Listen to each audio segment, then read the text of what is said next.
তোমার সাথে না আমার জরুরি কথা আছে। হ্যাঁ, বলো কি বলবে।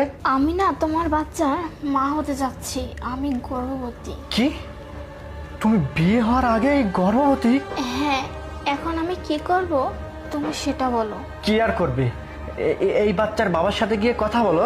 নয়ন, তুমি এমন করে কথা বলতেছো মনে হচ্ছে তুমি ভাজা মাছটা উল্টা করে খেতে পারো না। আর তুমি বলতেছো বাচ্চার বাবার সাথে কথা বলতে। কেন, এই বাচ্চার বাবা কি অন্য কেউ? অন্য কেউ না নয়ন, বাচ্চার বাবা হচ্ছে তুমি। তোমার সাথে আমার সম্পর্ক আছে। তুমি এসব কি উল্টাপাল্টা কথা বলতেছো? শোনো, তুমি একটা কাজ করো, তুমি এই বাচ্চাটাকে নষ্ট করে ফেলো, অ্যাবর্শন করিয়ে নাও। নয়ন, তুমি এটা কি বলতেছো? এর আগে আমি দুইবার বাচ্চা নষ্ট করছি, আবারও তুমি একই কথা বলতেছো? আমি পারবো না। কি বলছো তুমি এসব? দুবার এর আগে হয়ে গেছে।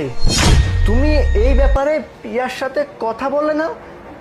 পিয়া তোমাকে একটা ভালো সিদ্ধান্ত দেবে। তুমি এমন করে কথা বলতেছো মনে হচ্ছে তুমি কোনো কিছু জানো না। এর আগে যখন আমি বাচ্চা নষ্ট করতে গিয়েছিলাম তুমিই তো আমার সাথে গিয়েছিলে, আর এখন কেন পিয়ার কথা বলছো? আর নয়ন, আমি তোমাকে বাচ্চার বাবা বানিয়েছি আর তুমি আমার সাথে এমন করতেছো? আর যে কিনা তোমাকে বাচ্চার বাবা বানাতে পারেনি তুমি তার সাথেই থাকতে চাচ্ছ? চুপ করো শান্তা, কিসব উল্টাপাল্টা কথা কখন থেকে বলতেছো? তুমি প্রিয়ার বান্ধবী, না হলে কিন্তু তোমাকে আমি... কি শুধু কি ভিডিও দেখলেই হবে?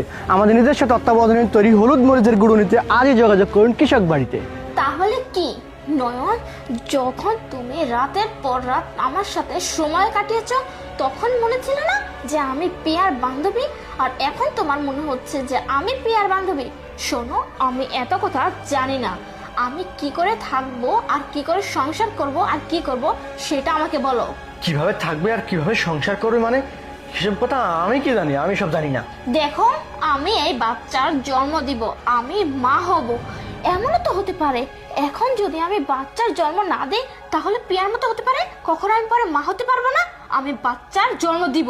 চুপ করো শান্তা, আমি আমার বউয়ের সম্পর্কে আর একটাও খারাপ কথা শুনতে চাই না। ও আচ্ছা, যখন তুমি নিজে নিজের বউয়ের নামে খারাপ কথা বলো তখন কিছু হয় না?